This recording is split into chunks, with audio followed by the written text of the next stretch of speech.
John Boy.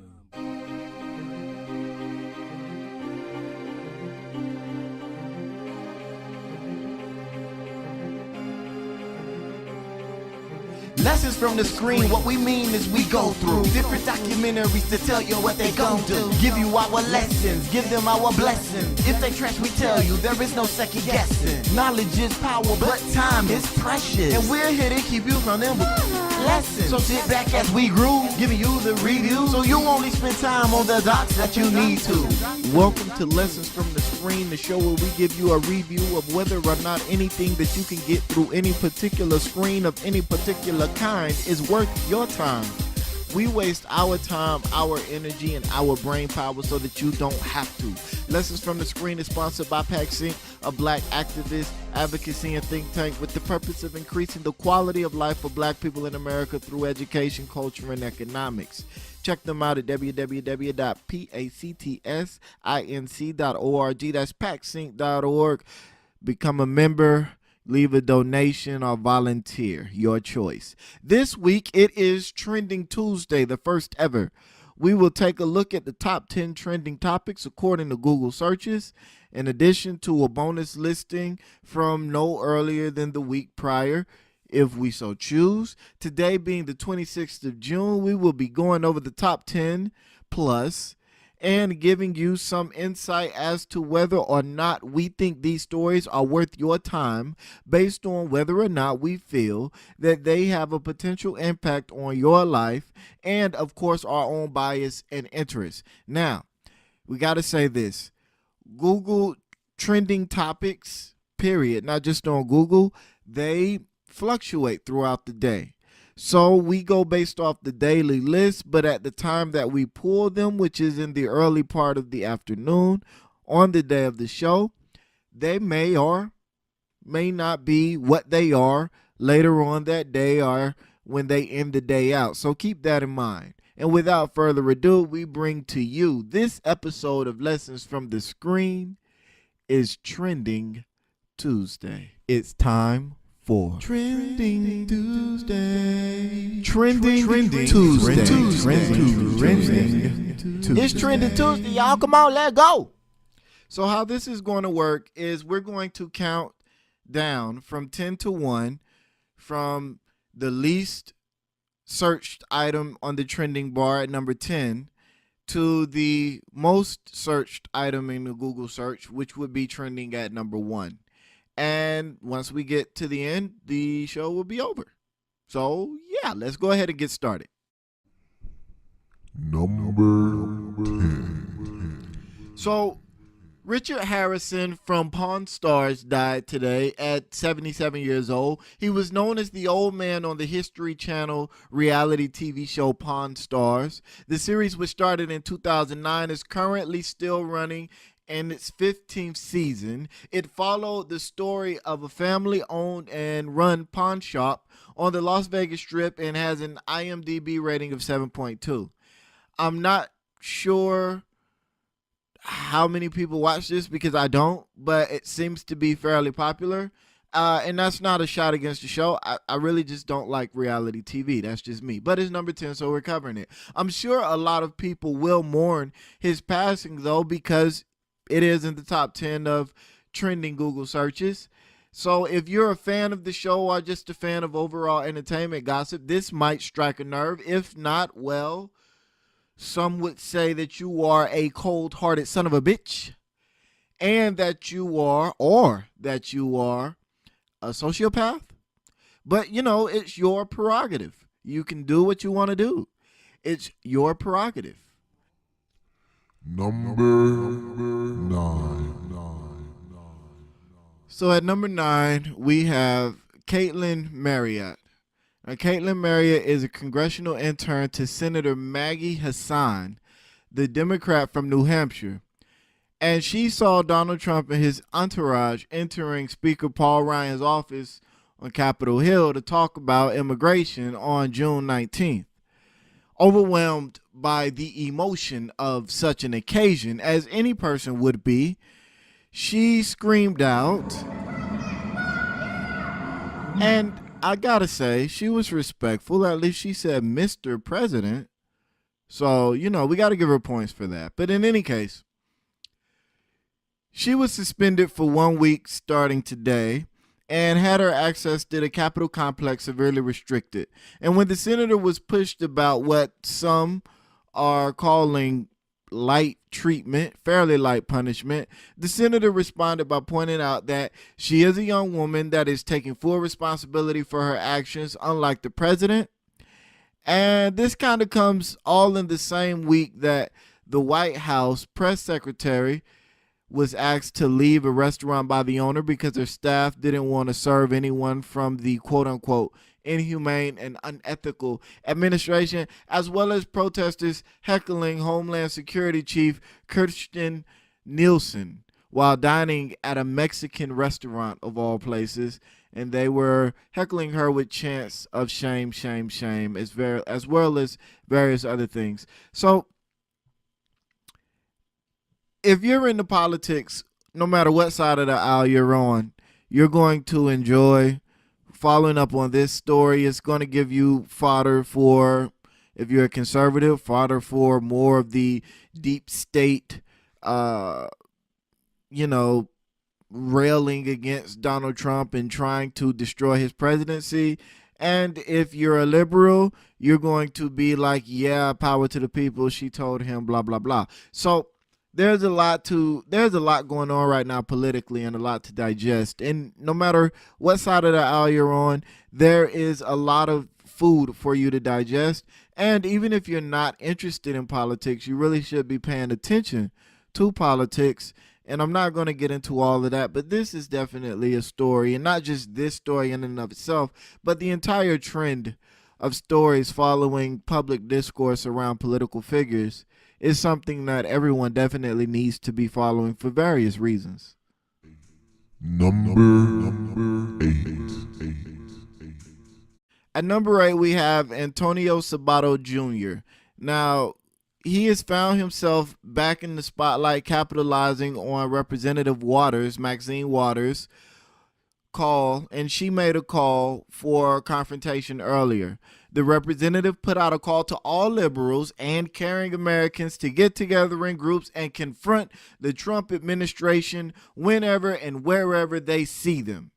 Now, this call to action has been met with backlash from conservatives and liberals, and Sabato, who is now an aspiring politician after gaining fame in the soap opera saga, during the soap opera saga of the 90s, and after starting out as an underwear model, he has called for her to be put in jail for her comments, calling her divisive and hustling hate.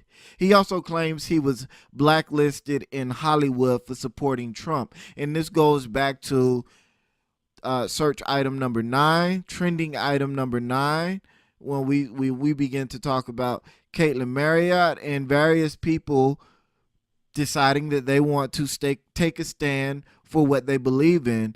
And this is going to be probably a reoccurring theme for the next remainder of the presidency, actually. So here again, if you're interested in politics, this is going to be something for you to dig into because, again, there's meat on both sides of the bone. If you're a conservative, you can point this out the same way Antonio Sabato Jr. did by saying she is hustling and hate and what she's doing is unprecedented. If you are a liberal, you can say, well, Donald Trump was doing this exact same thing during his rallies during the 2016 campaign and blah, blah, blah, blah, blah, and double standard and blah, blah, blah. So, and to Maxine Waters' defense, she has said that she didn't call for any violence. She just called for you to get together and to push back against them. And for a lot of people, that can take a lot of different forms, a lot of different meanings. To some, that could be violent. To others, it couldn't. So, again, that was trending item number 8 as of today. Something that I think you should pay attention to. Number 7. During the annual NBA awards show last night, Bill Russell gave Charles Barkley a smiling middle finger during Barkley's acceptance of a Lifetime Achievement Award. Now, Barkley had just finished thanking Russell when the camera flashed on him and the bird flew the coop. Now, I'm not sure whether Joseph Ward will be talking about this on The Fix or not when it drops on Friday, but it's always entertaining when an 84-year-old man has the energy, the charisma, and the utter lack of fucks to flip someone off on national television.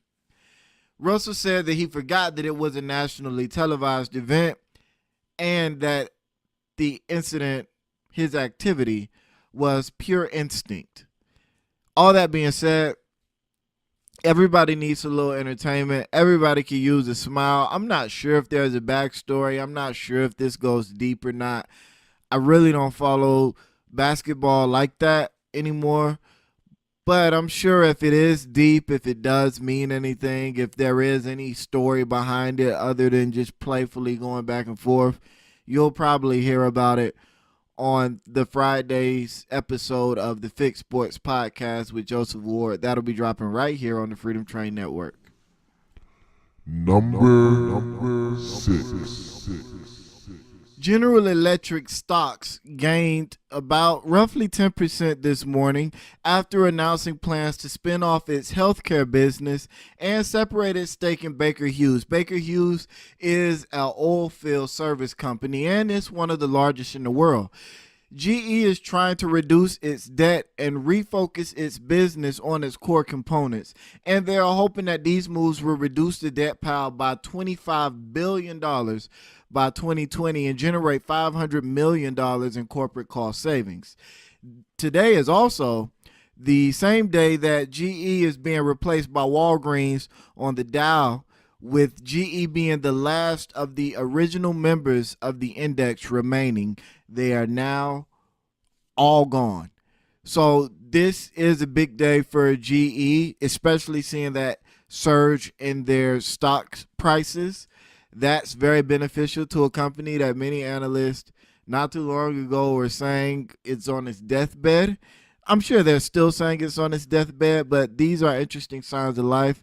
And of course, it makes sense that General Electric, a company that has been such a fundamental, foundational company in America, in the American economy over the last roughly 100 years, any sort of move like that, especially with gains of roughly 10%, you can bet it's going to be a lot of people searching for that. So that actually makes sense that it's on the Google trending for today.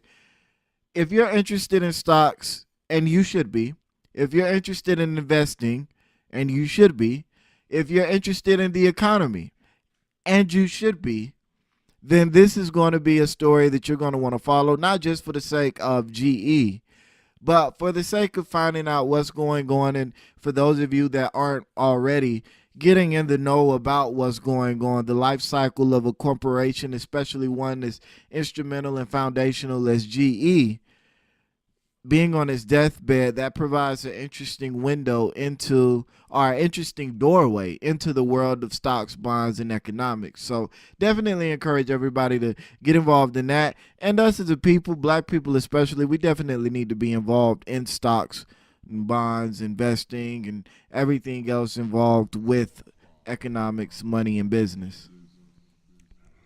Number 5. So if you haven't been following the World Cup, then shame on you. Not because you haven't been following the World Cup, but because you haven't been listening to The Fix. In any case, France and Denmark advanced after the World Cup's first 0-0 draw this year, which set a record for the longest streak without a 0-0 tie to start the World Cup at 37 games. Now, I'm sure this will get talked about on The Fix with Joseph Ward, so I'm not going to go into detail. I'm just going to leave it at that. But everyone needs some entertainment in their lives, and if soccer or football or whatever you want to call it is yours, then I'm sure you already knew this anyway, so I'll just shut up and move on. Number 4. So Argentina is number 4, and Argentina moved on. Again, this is another World Cup trending term, but Argentina moved on after defeating Nigeria. Messi is on the team, and I know him, so He must be a pretty big star because I'm not really that big into soccer or football or, again, whatever you choose to call it, depending on wherever you are. Beyond that, I'm assuming it was a pretty big game and a pretty interesting game because it's number 4 in terms of Google searches in America today. So tune in to The Fix on Friday. I'm sure you'll get an update on World Cup. Number 3. This morning, in a judgment that was directly along party lines, meaning the Democrats voted together and the Republicans voted together, the Supreme Court voted to uphold the travel ban currently in its 3rd iteration by a vote of 5-4. Now, this is an extremely sensitive and political subject because Republicans managed to keep the Supreme Court seat of Justice Scalia empty for nearly a year after his death in February of 2016 by refusing to hold a confirmation hearing on President Obama nominee Merrick Garland, who was first nominated in March of 2016. Now, Neil Gorsuch, the Trump nominee, was appointed in January of 2017 and confirmed in April, making the Supreme Court a conservative majority. And this means that every Supreme Court decision from this court will be questioned heavily if it supports a conservative agenda, because for many people, the robbing of President Obama to even have a confirmation hearing for his Supreme Court nomination was unconstitutional and, by many liberals, the greatest theft and the greatest heist in American political history. And the subsequent supporting of the Trump appointment of Neil Gorsuch, a conservative, is one of the greatest slaps in the face to the balance of power, the structure of American government, and the minority communities all across the United States. So, again, as I'm going to say with all political topics and economic topics, this is something that we should keep an eye on and pay attention to. The Supreme Court, you should be keeping an eye on and paying attention to anyways. But it is definitely worth your time to pay attention to what's going on with Supreme Court cases that they take up, that they refuse, and their rulings in these cases. Number 2. Australia versus Peru. Now, we go back to the World Cup as Peru wins its first World Cup victory in 40 years. And while both sides are still going to be eliminated and sent home, if I understand correctly anyways, because of the earlier mentioned 0-0 game, it's still exciting to see things accomplished that haven't been accomplished in a long time. And that is obviously borne out by this being the second most searched item on Google in America today. Number 1. And the number 1 most searched item on Google as of pulling the information for this show, with over 1 million searches in America by roughly the middle of the day, Argentina versus Nigeria. Now, Argentina by itself was number 4, and Argentina versus Nigeria is number 1. And that means that this had to have been an extremely good match. So, again, I know that on The Fix, this is probably going to be talked about, and I'm not going to get that deep into it. And I don't know a whole lot about soccer, or as the rest of the world calls it, football. But it had to have been a great match for it to have been ranked in the top 10 of searches in America on Google twice. It's time for Trending Tuesday. Trending Tuesday. It's Trending Tuesday, y'all. Come on, let's go. So that's Trending Tuesday. Now I'm going to run a quick update on this list to see where it's at, if it's changed any since we pulled it down the first time, and it has changed substantially. So if I were to pull the information for the show right now at roughly 5 o'clock, then number 1 would still be Argentina versus Nigeria. Number 2 would be Argentina by itself. Number 3 would be Iceland versus Croatia. Number 4 would be the travel ban. So the first 3 would all be World Cup. Number 4 would be the travel ban. Number 5 would be Australia versus Peru. Number 6 would be Denmark versus France. Number 7 would be Janoris Jenkins. Number 8 would be Carly Halem. Number 9 would be Bill Russell. And number 10 would be G.E. Stock. Now, that's interesting because that means that roughly 7 out of the top 10, if I pull right now at roughly 5 o'clock, would be sports items. And that says a lot in and of itself. And then number 12 coming up, you have the Terry Crews incidents where he's talking about the trouble he received over coming out and saying that he was sexually molested or sexually raped or faced some sort of sexual abuse. And anyways, one of the things that I hope to accomplish by all of this is being able to get a general feel or a general pulse for what Americans are interested in on the whole. I know there is data that we can always pull up and look, but a lot of times what's missing in the data is the context. What gets lost years later or down the line is the context of what made these things so significant. So with that being said, we're hoping to keep that context there, as well as providing more information and insight into the stories that you're going to hear on a daily basis coming up immediately that can be addressed right here on this show, that we can talk to you guys about and let you guys know whether or not we feel like you should even engage in these discussions or waste your brain power thinking about these discussions. So we're going to fine tune this a little bit more as we go through the process. And the only reason I'm letting you hear all this is because I want you to understand that it is a process in growing the show and developing new contents, new segments, new materials, understanding that this isn't something that, you just come out and it's perfect. And there's a lot of growth, a lot of maturation, a lot of progress, a lot of trial and error involved in all of this. And I feel like a lot of that is lost in translation when people just put out quality products that they see all over the TV and everywhere, and people just think that I should be able to do this. So I'm going to let you see all of my bumps, all of my bruises. I'm going to let you see all of my trip ups, all of my mistakes, because that is another lesson that you can get from the screen.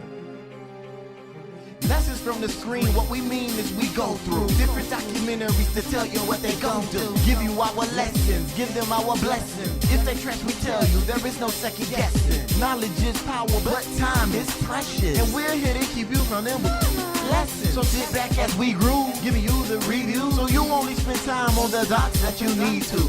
Once again, I want to thank you for tuning in to Lessons from the Screen. Lessons from the Screen is brought to you by PaxInc through the Freedom Train Network. You can find us on www.freedomtrainradio.com or on iTunes, Google Play Music, or Stitcher. Be sure to head to one of those places and leave us a review, and then be sure to head back to the website to let us know what you think about the show and communicate with us. Also, be sure to head to www.paxinc.org and show some love and support for our sponsors. PaxInc is doing big things in the community and trying to do more, always trying to do more. So be sure to head to the website. That's www.pactsinc.org.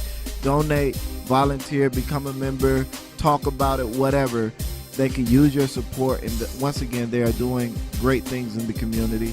And as always, Lessons from the Screen has a frame of reference and perspective that is aligned with that of the Black community. The things that we look at, whether it be on the Trending Tuesday or the regular Lessons from the Screen show, will always be looked at from the Black perspective. So keep that in mind, because we need more minds shaped into that perspective and trying to do things that we need done for ourselves.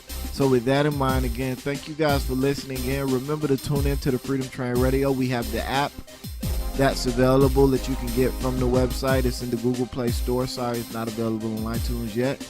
We have the live internet radio, and we have more shows coming up.